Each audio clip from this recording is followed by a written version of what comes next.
అందరికీ నమస్తే. తెలంగాణలో అధికారంలో ఉన్నటువంటి కాంగ్రెస్ పార్టీకి ఎప్పటికప్పుడు ఒక కొత్త పంచాయతీ, కొత్త లొల్లి. మంత్రుల్ని తీసుకురావాలంటే చాలా ఆలోచించారు.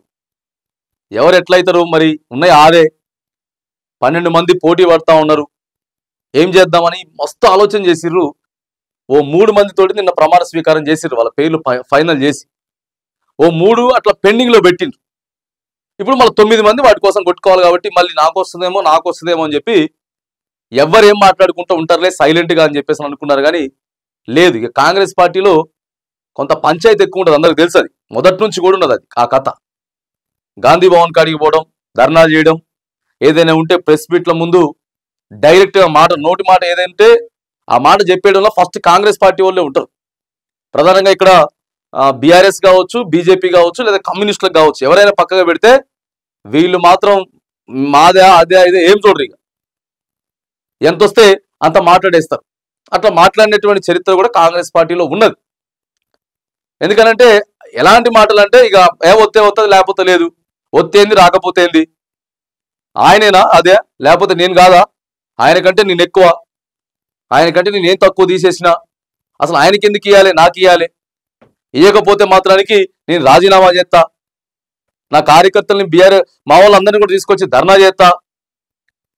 ఇట్లా మస్తుంటాయి ఇక కాంగ్రెస్ లో. నిన్నటి నుంచి ఇదే మొదలైపోయింది. ఒక 2-3 రోజుల నుంచి కూడా ఎప్పుడైతే మెయిన్ స్ట్రీమ్ మీడియా కావచ్చు, లేకపోతే ఇటు ప్రశ్నించేటటువంటి యూట్యూబ్ ఛానల్స్ కావచ్చు, ఏమైనా కానీ మంత్రులు ఫైనల్ అయిపోయినప్పటి నుంచి ఇలా గుండెలు దడదడ కొట్టుకుంటా ఉన్నాయి. అరే ఎవరి పేరున్నదో ఏమైతుందో ఏందో కథ, ఎట్లయిపోతుంది అంటే ఓ 3 మంది పేర్లు ఫైనల్ చేసిరు. బాగా ఇక నాకు ఖచ్చితంగా కన్ఫర్మ్ అనుకున్నటువంటి 3 పేర్లు ఎక్కడా రాలే. మల్రెడ్డి రంగారెడ్డి ఇబ్రహీంపట్నం ఎమ్మెల్యే రాలే. తర్వాత మునుగోడు ఎమ్మెల్యే రాజగోపాల్ రెడ్డి, ఇక ఆయన మొదటి నుంచి కూడా నాకు కంపల్సరీ వస్తుంది, నేను అసలు బీజేపీ నుంచి వచ్చిందే ఇందులోకి మంత్రి పదవి వస్తుందని చెప్పి వచ్చినా కానీ నా పేరు లేకపోయా. తర్వాత ప్రేమ్ సాగర్ రావు మంచిర్యాల ఎమ్మెల్యే. ప్రేమ్ సాగర్ రావుకి ఇంకేంది, రేవంత్ రెడ్డి డైరెక్ట్ పేరు సిఫార్సు చేసేసిండు, అయిపోయింది. ముందు మెయిన్ వరుసలో వీళ్ళ 3 పేర్లే ఉంటాయి. 6 మందికి వచ్చినా వీళ్ళ 3 పేర్లు ఉంటాయి, 3 మందికి వచ్చినా వీళ్ళ 3 పేర్లే ఉంటాయి అనేటటువంటి చర్చ జరిగితే రేవంత్ రెడ్డి గారి లిస్టు పక్కగా పెట్టేసిరట. అసలు పట్టించుకోలేదట. పట్టించుకోకుండా డైరెక్ట్ గా అధిష్టానం నుంచే మల్లికార్జున ఖర్గే గారు కావచ్చు, లేకపోతే రేవంత్ రెడ్డి గారిని పక్కగా పెడితే ఇక్కడ బట్టి విక్రమార్క, ఐటీ మినిస్టర్ శ్రీధర్ బాబు, వీళ్ళిద్దరు సిఫార్సు చేసినట్టు ఒక పేరు కూడా వచ్చినది. మనందరికీ తెలుసు ఇక ఈ 3 పేర్లు ప్రస్తుతం సోషల్ మీడియాలో అయ్యే నడుస్తా ఉన్నాయి. ఇగో ఇక్కడ ఇబ్రహీంపట్నం, తర్వాత మంచిర్యాల, మునుగోడు. ఇప్పుడు నేను చెప్పినటువంటి ఎమ్మెల్యేలు ఎవరైతున్నారో మెయిన్ గా వీళ్ళని బుజ్జగించేటటువంటి ప్రయత్నం చేస్తా ఉంది కాంగ్రెస్ పార్టీ అధిష్టానం. మల్రెడ్డి రంగారెడ్డి, ఈయన కూడా అవసరమైతే నేను ప్రెస్ మీట్ పెడతా, నా ఎమ్మెల్యే పదవికి రాజీనామా చేసేస్తా, అవసరమైతే నేను ఎంతో కష్టపడ్డ కాంగ్రెస్ పార్టీ కోసం, నాకు ఇయ్యలేదని చెప్పేసి ఈయన అంటనే ఉన్నాడు. తర్వాత ప్రేమ్ సాగర్, నేనేం తక్కువ చేసినా పార్టీకి నాకెందుకు ఇవ్వలేకపోయారు అని చెప్పేసి ఈయన కూడా కారాలు మిరియాలు మస్తు నూరుతా ఉన్నాడు. ఇంకా ఈయన ఎక్కువ. ఇక వీళ్ళిద్దరు సేమ్ అనమాట. ఈ మనోని పక్కగా పెడితే కొద్దిగా ప్రేమ్ సాగర్ రావుని వీళ్ళిద్దరు మాత్రానికి అటో ఇటో తెలుసుకుంటామని చెప్పేసి అంటా ఉన్నారు. ఇక మునుగోడు ఎమ్మెల్యే రాజగోపాల్ రెడ్డి గురించి మనకి ముందు నుంచే తెలుసు.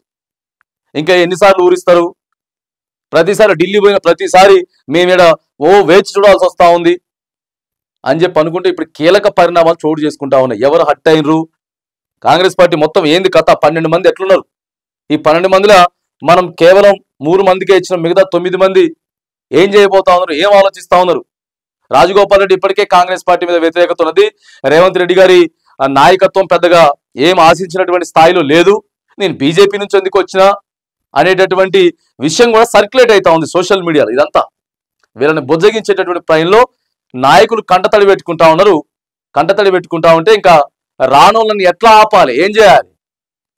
ఎందుకంటే మంత్రి పదవి అనేది మామూలు అదృష్టం కాదు కదా. ఇంకా 3.5 ఏండ్లే ఉంది, తర్వాత వస్తామో రామో తెలీదు.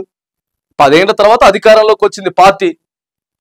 ఇట్లా చాలా మంది ఆశావాహులు ఉన్నారు.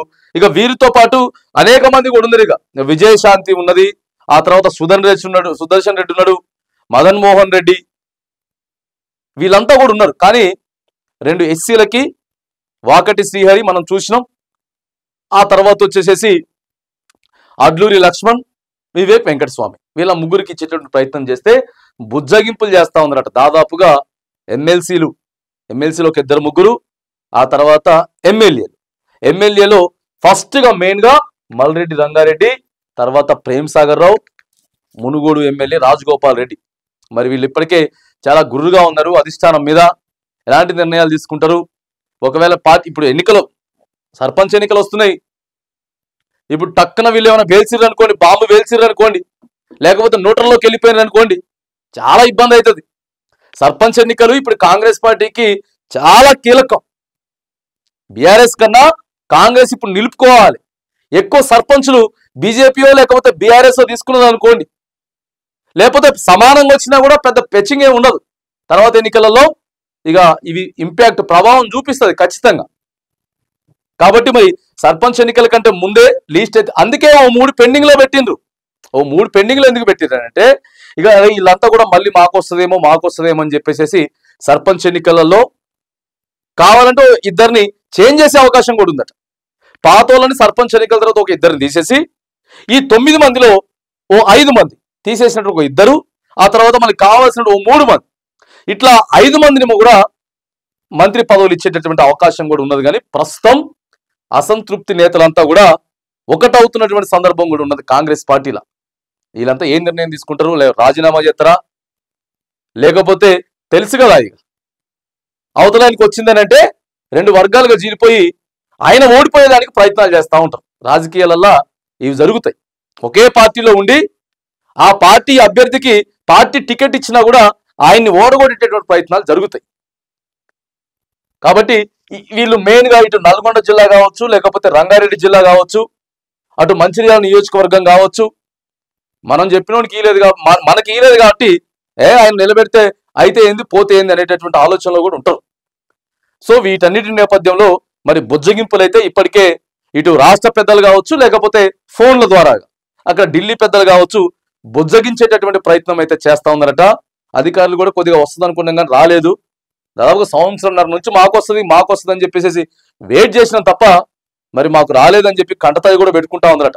వాళ్ళ ముఖ్య అనుచరుల దగ్గర చెప్పుకునేటటువంటి ప్రయత్నం అయితే చేస్తా ఉందరట. మరి ఇట్లాంటి పీక్ స్టేజ్లో ఇలాంటి క్లిష్టమైనటువంటి పరిస్థితిలో కాంగ్రెస్ అధిష్టానం బుజ్జగించేటటువంటి ప్రయత్నాల్లో మరి పాస్ అవుతుందా ఫెయిల్ అవుతుందా అనేది మాత్రానికి జస్ట్ ఎందుకంటే ఇప్పుడు వేడి మీద ఉన్నది, చాలా వేడి మీద ఉన్నది కాబట్టి ఈ 2 రోజులు 3 రోజులు లేకపోతే ఈ వారం వరకు మాత్రానికి కొంత హాట్ టాపిక్ గా మరి కాంగ్రెస్ పార్టీ రాజకీయం అయితే నడుస్తా ఉంది. కాంగ్రెస్ పార్టీ అంతర్గత విభాగం మరి ఎవరు అసంతృప్తులు బయటకు వస్తారు, ప్రెస్ మీట్లు ఏమైనా మాట్లాడతారా, ఎలాంటి కీలకమైన వ్యాఖ్యలు చేస్తారో జర చూడాలి.